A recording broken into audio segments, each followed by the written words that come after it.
Please do subscribe to Today Telangana News. నమస్కారం. పొన్నం ప్రభాకర్ గారు మంత్రి స్థానంలో ఉండి మంత్రి పదవి స్వీకరించిన తర్వాత కరీంనగర్ పార్లమెంటు ఇన్ఛార్జి మంత్రిగా కాలుగాలిన పిల్లి అంటారు చూసిరా, కాలుగాలిన పిల్లి లెక్క ఈ నియోజకవర్గం ఆ నియోజకవర్గం ఆ నియోజకవర్గం తిరుక్కుంటా ఏది దోస్తే అది, ఏది వస్తే నోటికి అది మాట్లాడుతున్నారు. అంటే ఒక భయంలోకి వచ్చి కాంగ్రెస్ పార్టీకి డిపాజిట్లు కూడా రావని అర్థమయ్యి వాళ్ళ ఉస్నాబాద్లో కూడా దూసిపోతుందని ఆయనకు పూర్తిగా తెలిసిన తర్వాత ఏం చేయాలో తెలియక బండి సంజయ్ గారి పైన ఆఖరికి అవినీతి ఆరోపణలు కూడా చేసేటటువంటి స్థాయికి పొన్నం ప్రభాకర్ గారు దిగజారింది. పొన్నం ప్రభాకర్ గారు, మీరు వట్టిగా రాజకీయం కోసం నిజాయితీ పరుడైనటువంటి ప్రజల మనిషి అయినటువంటి ఒక కార్పొరేటర్గా కూడా గెలవని నాడు ఎట్లున్నారో ఎంపీ అయ్యి భారతీయ జనతా పార్టీ రాష్ట్ర అధ్యక్షులయ్యి భారతీయ జనతా పార్టీ జాతీయ ప్రధాన కార్యదర్శి అయిన తర్వాత కూడా అట్లనే ఉన్న బండి సంజయ్ గారి పైన మీరు ఆరోపణలు చేస్తున్నారు కదా. మేము ఇవాళ చాలా స్పష్టంగా అసలు ఇవాళ నిజాయితీ పరులెవరో అవినీతి పరులెవరో కరీంనగర్ ప్రజలు తేల్చుకుంటారు కాబట్టి వాళ్ల ముందే కొన్ని విషయాలను బయటపెట్టదలుచుకున్నాం. పొన్నం ప్రభాకర్ గారికి సూటిగా భారతీయ జనతా పార్టీ తరఫున మేము అడుగుతున్నాం, అయ్యా పొన్నం ప్రభాకర్ గారు, మీరు మంత్రి కాకముందు ఒక సామాన్య వాహనంలో తిరిగినటువంటి మీరు మంత్రి అయిన తర్వాత నల్ల రంగు టయోటా వెల్ఫైర్ కారు, నేను మళ్ళీ చెప్తున్నా, నల్ల రంగు టయోటా వెల్ఫైర్ కారు, దాని విలువ 1.5 కోటి. ఈ కారులో తిరుగుతున్నారు. మీరు రీసెంట్ గా మేడారం జాతర జరిగితే కూడా మేడారం జాతరకు కూడా ఇదే కారులో వెళ్లి వచ్చినారు. విజువల్స్ కూడా ప్రపంచమంతా చూసింది, మీడియా వాళ్ళ దగ్గర కూడా ఉన్నాయి. ఈ కారు ఎవరిది? మీకు ఈ కారు ఎవరిచ్చిండ్రు? మీరు సమాధానం చెప్పాలా. మీరు రవాణా శాఖ మంత్రి అయినరు కాబట్టి ఒక ట్రావెల్స్ కు సంబంధించినటువంటి అధినేతకు మీరు లాభాలు, ప్రభుత్వం నుంచి లాభాలు చేకూర్చి దానికి బదలాగా ఈ కారును వారి దగ్గర నుంచి తీసుకున్నారు అని చాలా స్పష్టమైనటువంటి ఆధారాలతోటి మేము చెప్తున్నాం ఇవాళ. అంటే ఇది క్విడ్ ప్రో కో కిందికి వస్తుంది. మీరు మనీ లాండరింగ్ చేసినట్టు లెక్క. అంటే ప్రజలకు సంబంధించినటువంటి, ప్రభుత్వానికి సంబంధించినటువంటి ఒక మంత్రి హోదాలో ఉన్నటువంటి పొన్నం ప్రభాకర్ గారు మీ అధికారాన్ని దుర్వినియోగం చేసి, మీ మంత్రి పదవిని దుర్వినియోగం చేసి, మీ స్వలాభం కోసం వాడుకొని ఇవాళ 1.5 కోటి విలువ చేసేటటువంటి ఒక కారును మీరు తీసుకున్నారు అని మేము స్పష్టంగా చెప్తున్నాం. కాదైతే కరీంనగర్ ప్రజల ముంగడికి వచ్చి మీరు సమాధానం చెప్పాలి.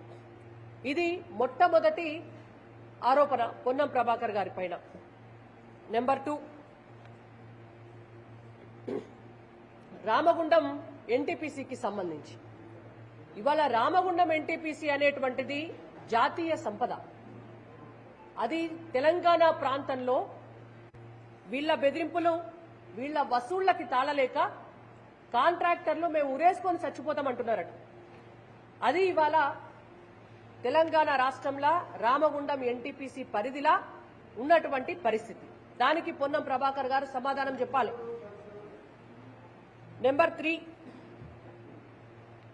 పొన్నం ప్రభాకర్ గారు వీడితో ఆగలే. ఆయన మంత్రి కాగానే ఎక్కడున్నోళ్ళకి అక్కడ టికెట్లు ఇస్తామని చెప్పి చాలా మందికి చాలా రకాల ఆశ చూపించినటువంటి విషయం మనకు తెలుసు.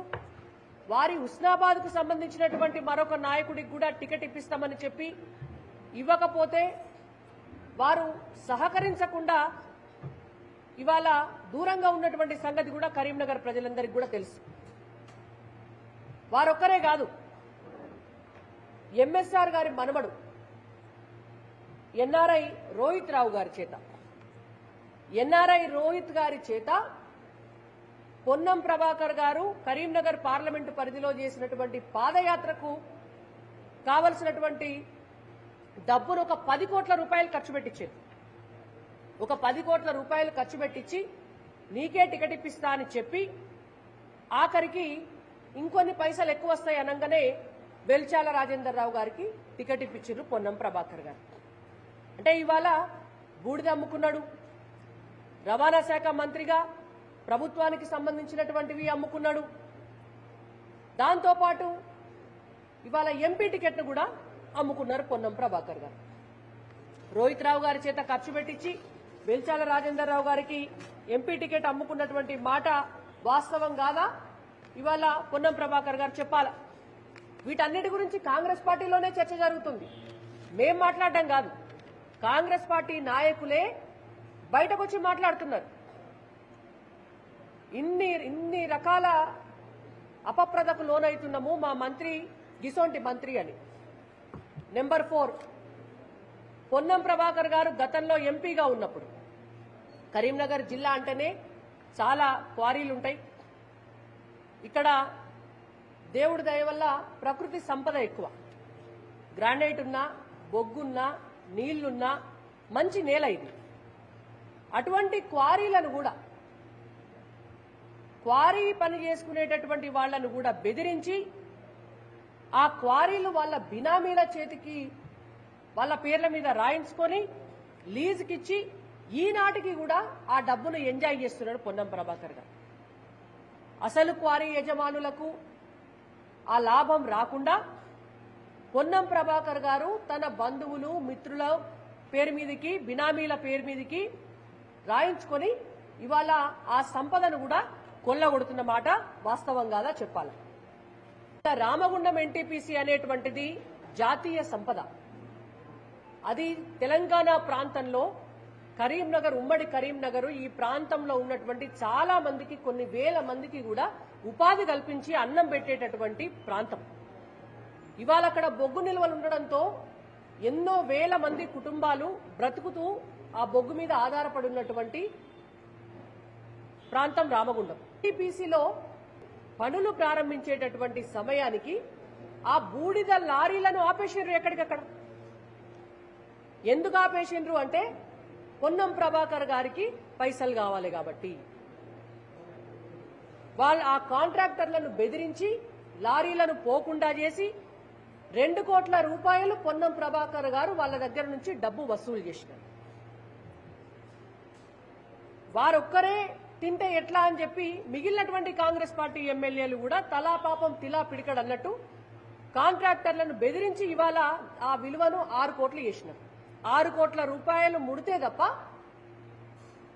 ఎన్టీపీసీ దగ్గర నుంచి బూడిద లారీలు బయటకు వచ్చేటటువంటి పరిస్థితి లేకుండా పోయింది.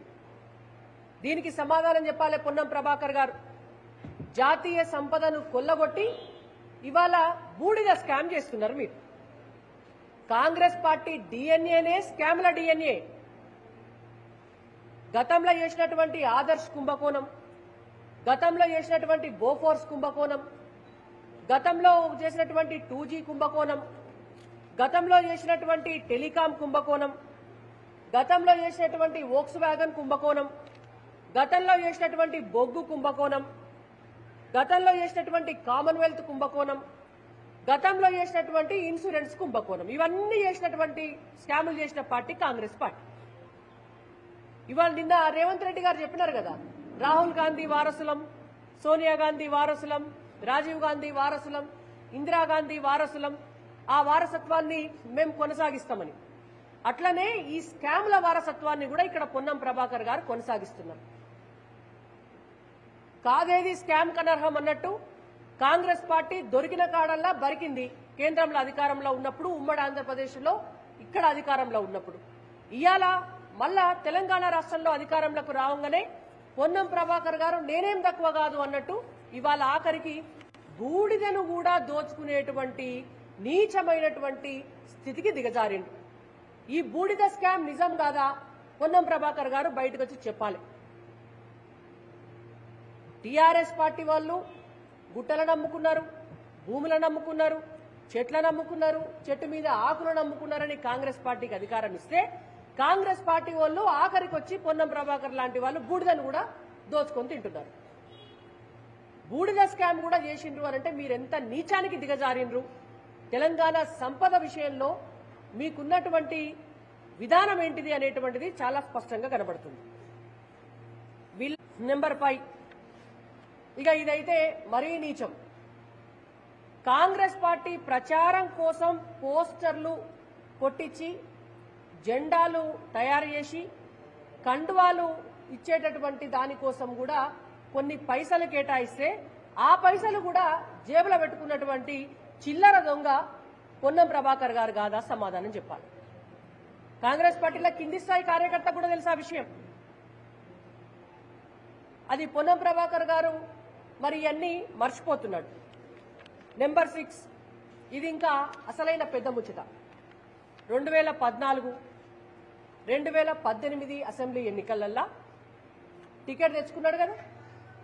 టికెట్ తెచ్చుకొని ప్రచారం బంద్ చేసి ఇంట్లో దుప్పటి కప్పుకొని పండుకొని బీఆర్ఎస్ అభ్యర్థి గంగుల కమలాకర్ గారిని గెలిపించేటందుకు పొన్నం ప్రభాకర్ గారు పనిచేయలేదా? బయటకు వచ్చి గుండె మీద చేసుకొని చెప్పమనండి.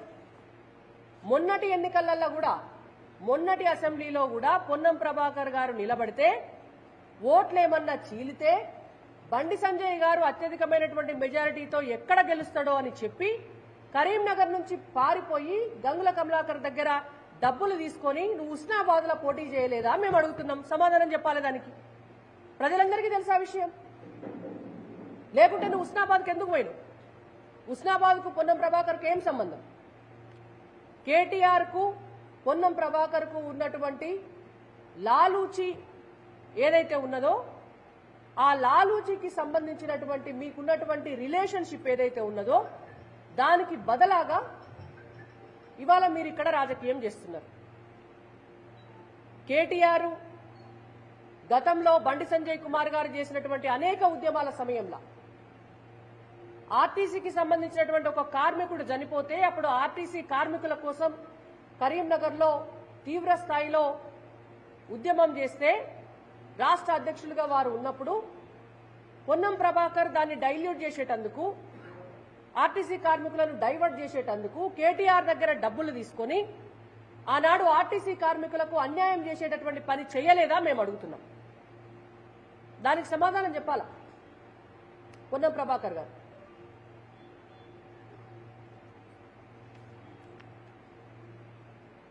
ఇంకొకటి, విలేకరులకు బీపీఎల్ కోటాల, మా పత్రికా మిత్రులందరికీ కూడా మీ అందరికీ కూడా తెలిసే ఉంటది. విలేకరులకు బీపీఎల్ కోటాలో ఇచ్చిన భూముల మీద కూడా కన్నేసి ఆ భూముల విషయంలో వివాదం లేకపోయినా లేని వివాదాన్ని సృష్టించి ఇవాళ విలేకరులకు అన్యాయం చేసినటువంటి మాట వాస్తవం కాదా? మీరు సమాధానం చెప్పాలి. నవ్వుతున్నారు మా విలేకరు సోదరులందరూ కూడా.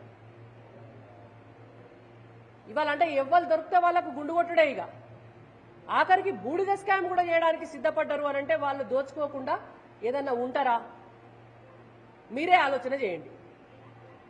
నెంబర్ 8, ఇంకా అన్నిటికంటే ఇంకా అంటే వారి మూలాలు, వారి ఎదిగినటువంటి తీరు, వారి మూలాలు ఎసొంటి అంటే ఎన్ఎస్యుఐ నాయకుడిగా ఉన్నప్పుడు పొన్నం ప్రభాకర్ గారు ఎన్ఎస్యుఐ నాయకునిగా ఉన్నప్పుడు కూడా ఆనాడు ఏబీవీపీ నాయకులుగా, బీజేపీ నాయకులుగా ఉన్నటువంటి బండి సంజయ్ కుమార్ గారి లాంటి కార్యకర్తలు అనేక మంది విద్యార్థుల హక్కుల కోసం పోరాటం చేస్తుంటే ఎన్ఎస్యుఐ నాయకుడిగా ఉన్నటువంటి పొన్నం ప్రభాకర్ గారు ఆనాడు ఎవ్వరు అధికారంలో ఉంటే వాళ్ళ దగ్గరికి పోయి పైసలు తెచ్చుకొని విద్యార్థి ఉద్యమాలను, విద్యార్థుల హక్కులను తాకట్టు పెట్టలేదా మేము అడుగుతున్నాం. ఈ చర్చ కరీంనగర్ మొత్తం ఉంది. ఎన్ఎస్యుఐ నాయకుడిగా పొన్నం ప్రభాకర్ గారు దొరికిన కాడికి పైసలు వసూలు చేసుకుని 5,000, 10,000 కూడా జేబులో పెట్టుకున్నటువంటి విద్యార్థి నాయకుడు అని కాదా? సమాధానం చెప్పండి. ఇది మీ చరిత్ర, ఇది మీ నేపథ్యం, ఇది మీ పార్టీకి మీకు ఉన్నటువంటి మీ క్యారెక్టర్. ఇవన్నీ మీ కింద పెట్టుకొని, ఇవన్నీ మీ వెనుక పెట్టుకొని మీరు ఎదిగినటువంటి తీరు, మీ రాజకీయ ప్రస్థానం, మీరు చేసినటువంటి పనులు, మీరు చేస్తున్నటువంటి పనులు ఇవి. ప్రజా వ్యతిరేకమైనటువంటి పనులు చేసుకుంటా, అభివృద్ధి నిరోధకమైనటువంటి పనులు చేసుకుంటా, ప్రకృతి సంపదను దోచుకుంటా, ప్రభుత్వ సంపదను ప్రజల దాకా రాకుండా దోచుకుంటా, క్విడ్ ప్రోకో చేసి మీరు లాభాలు తీసుకుంటా ఇతర పార్టీ నాయకులతోటి లాలూచి పడి మీ సొంత పార్టీకి సంబంధించినటువంటి రావాల్సినటువంటి లాభాలను కూడా రాకుండా చేసుకుంటా మీ వ్యక్తిగతమైనటువంటి ఎదుగుదల కోసం ఇవాళ మీ పార్టీని కూడా తాకట్టు పెట్టేటటువంటి పొన్నం ప్రభాకర్ గారు మీరు బండి సంజయ్ కుమార్ గారి పైన ఆరోపణలు చేస్తామంటే ఇవాళ ఇక్కడ ఊరుకోవడానికి భారతీయ జనతా పార్టీ సిద్ధంగా లేదు, కరీంనగర్ ప్రజలు కూడా సిద్ధంగా లేరు. కేంద్ర ప్రభుత్వ పరిధిలో ఉన్నటువంటి ఈ బూడిద వ్యవహారంలో రాష్ట్ర మంత్రిగా ఉండి మీరు ఈ స్కామ్ ఇట్లనే కొనసాగిస్తామంటే మేము ఊరుకునే ప్రసక్తే లేదు. ఖచ్చితంగా ఈ అంశాన్ని సిబిఐ ఎంక్వైరీ జరగాలి అని చెప్పి మేము లేఖ కూడా రాయబోతున్నాము. ఖచ్చితంగా సిబిఐ ఎంక్వైరీకి ఈ బూడిద స్కామ్ కు సంబంధించినటువంటి దానికి భారతీయ జనతా పార్టీగా మేము డిమాండ్ కూడా చేస్తున్నాము. పొన్నం ప్రభాకర్ గారు ఈ బూడిద స్కామ్ విషయంలో కరీంనగర్ ప్రజలకు సమాధానం కూడా చెప్పాలి అని కూడా మరొకసారి డిమాండ్ చేస్తున్నాం.